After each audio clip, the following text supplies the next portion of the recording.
અને હવે જુઓ ત્રીજી વાર મોદી સરકાર।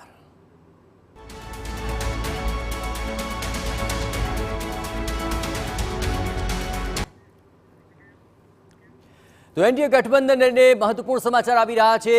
એનડીએ 3.0 માં પ્રધાન પદોને લઈને ચર્ચાઓ તેજ થવા લાગી છે। ચંદ્રબાબુ નાયડુની ટીડીપી લોકસભા અધ્યક્ષની માંગ કરી શકે છે। સૂત્રોના હવાલેથી જે ખબર મળી રહી છે તે અનુસાર 4 પ્રધાન પદ પણ માંગી શકે છે।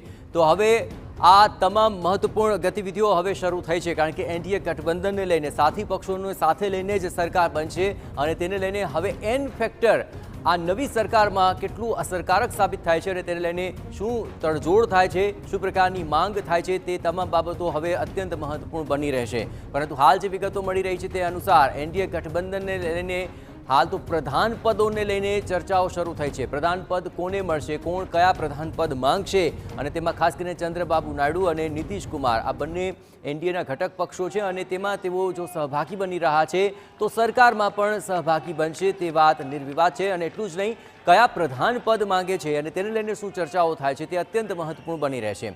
હાલ જે વિગતો મળી રહે છે તે પ્રમાણે ચંદ્રબાબુ નાયડુની ટીડીપી લોકસભા અધ્યક્ષની માંગ કરી શકે છે અને સાથોસાથ 4 પ્રધાન પદ પણ માંગી શકે છે। હાલ આ તમામ ચર્ચાઓ સામે આવી રહી છે, પરંતુ આજે 4 વાગે તમામ ઘટક દળોની મહત્વપૂર્ણ બેઠક છે। એનડીએના ઘટક દળોની બેઠક થશે અને તેને લઈને હવે આ પ્રધાન પદોને લઈને પણ ચર્ચાઓ તેજ થઈ છે। કોને